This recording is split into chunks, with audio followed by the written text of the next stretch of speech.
Welcome back to our podcast. This is Kallejah Unplugged, your buddies for late night college talk. So, we're now on our second session, right? Last time, we tackled juggling love lives and academic hustles. And the best takeaway? Love is awesome, but that 2-page essay is not going to write itself. I agree, and you better do it now. And of course, as education college students, we are here sharing our own experiences with each other and of course with you, so you can relate, laugh, and maybe even learn a thing or two from our stories. Yes, so today we're diving into something we don't usually think about. Yeah. But it is behind every lesson we sit through. The instructional design. Yeah, and well, it sounds kind of technical, really, but it just means how our learning is planned and delivered. So it is a process of making our lessons meaningful instead of random. Right. It's not just about giving us materials, but it's about knowing how students learn, what methods works best, and using the right resources. That means the right resources. Yeah. So we'll break this down into 3 big questions. So first is, how do you decide instruction? Second is, how do we see it in our students' lives? And then third is, how technology will shape its future. How do you design instructions? What factor do you consider? So if I had to design instruction, I start by setting clear goals. So like, what should the students be able to do by the end? And that's the idea of backward design, wherein you begin with the end in mind. Exactly. If the goal is teamwork, then the activities and assessments should build teamwork. Yeah. Not just a paper and pencil test. And another factor is the learners themselves. Are they kids, teens, or are they adults? Because, for example, adults especially learn differently. Andragogy says that they bring prior experience and what practical lessons they can use. Yeah. And, also, relevance plays a huge role in that. Like, in Merrill's first principles of instruction, it says that people learn best by solving real-world problems. So instead of memorizing physics formulas, you could apply them to building a simple bridge model. From my experience with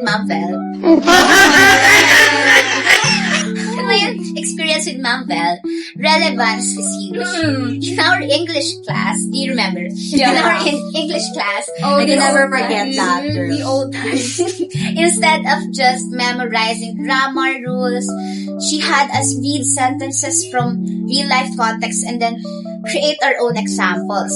For instance, we'd see a sentence using the past perfect tense and then write our own sentence about something that happened in our life. I remember my ridiculous sample. Like, I had finished my project before the meeting started. It really clicked because we were applying the rules to actual language use, just like Merrill's first principles of instruction suggests. And girls, don't forget evaluation. Don't forget that, okay? It's not just about did students pass? Yeah. Or did the way I thought was actually work? So basically, designing instruction means you set goals, you know your learners, and you pick the right method or strategies, and you prepare materials, and you check both the learners and the teaching itself. But of course, you as the teacher. That's essential. Yeah, right. All bets on sports. What is fair? Huge winnings. What is fair? High odds.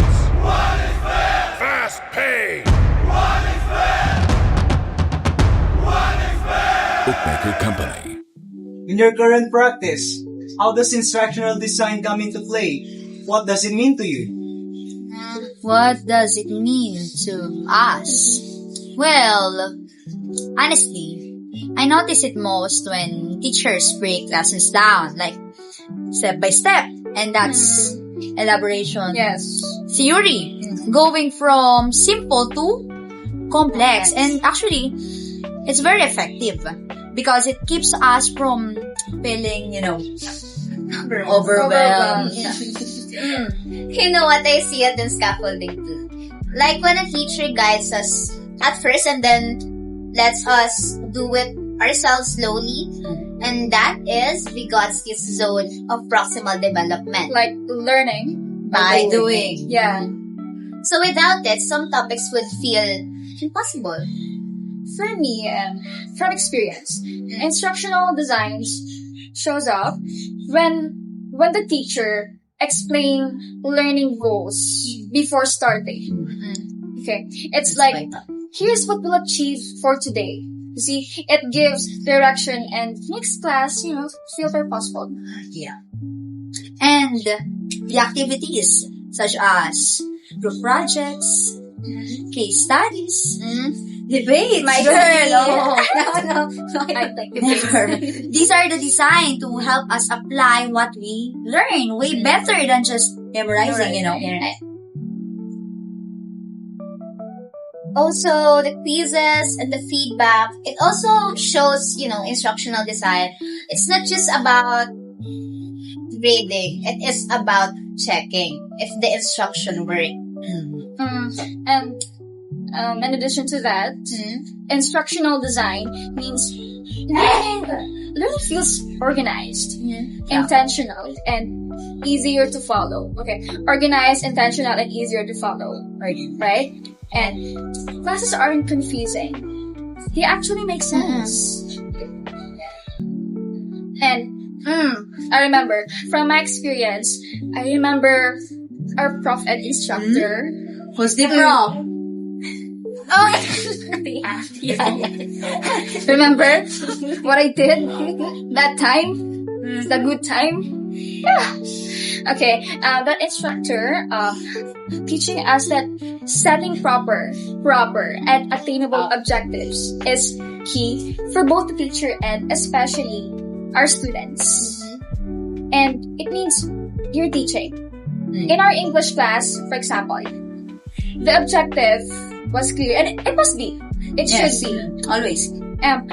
By the end of this lesson, students are expected to be able to write a persuasive essay with a strong thesis and supporting arguments. Next question. How do you see technology evolving in the future? How will it affect learning and instructional design? Well, for me, technology already changed everything. It's like okay. everything, girl. Especially during the pandemic. Because our whole education system switched online overnight.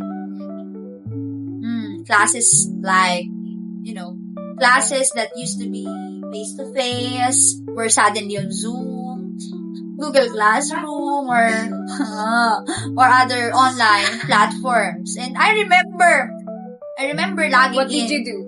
I remember logging in for our English lessons. And then, it was a bit overwhelming. Sorry. Overwhelming for me. I remember. It's a bit overwhelming at first because we have different links. Assignments posted online. Imagine even group activities. PE. Virtually PE. Open camp. Imagine you're doing a backstroke and you're gonna do it Like virtually. What? Backstroke? Or like this? Like this, bro. Like this. Yeah. Group activities done virtually. But, you know what? I realized that it also showed me how flexible learning could be when technology is used well. And as future teachers, Especially us, yes. You should be flexible. Yeah. Teachers had to rethink how to explain concepts, give their feedbacks, and keep us engaged without being in the same room. And in the future, you know what? It's only going to grow. Imagine AI tutors giving personalized lessons. Love advice. Love advice. Like in Keller's Thank you. individualized instruction, you know, quiz Keller. In Keller's individual instruction, but it is powered by technology. And in the future, speaking of virtual reality, VR. you get the point. Yeah. Virtual reality classrooms. Imagine studying history by walking through ancient Rome or doing virtual science experiments. That's fun. We Yeah. love that. I love that. And that is situated cognition. Learning in authentic context. Once again, situated cognition. What? Situated? Cognition. It's in the mind. Cognition. But here's the thing, girls. Technology should accelerate learning, not drive it.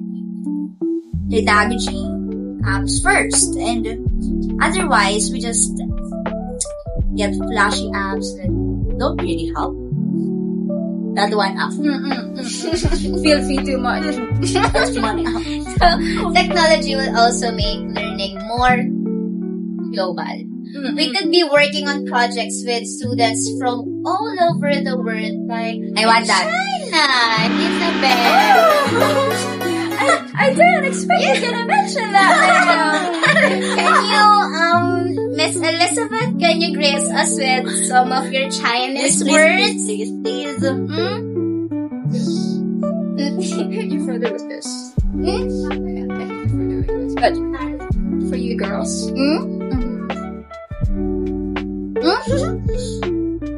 Sama. Ang galing ka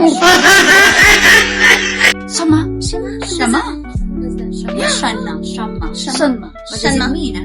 It means what? Or the informal term for Amazing! Should practice. oh, No, you can't call us. No. cognition from what you said earlier. No. Cognition, you guys. Man. You don't practice it. I remember asking her last time. Like, You have great last memory. week. Great memory. Last week only I asked her, what Chinese words do you know? She only said, hello. Then now she's saying, Oh, that's something. What? That's something. It's because we're teasing her. yeah, that's why she practiced, no? She Am I right? practiced. I hate to say this, but She practiced. Oh, no! yeah. Okay. So, let's go back. Chinese speaker. It's her.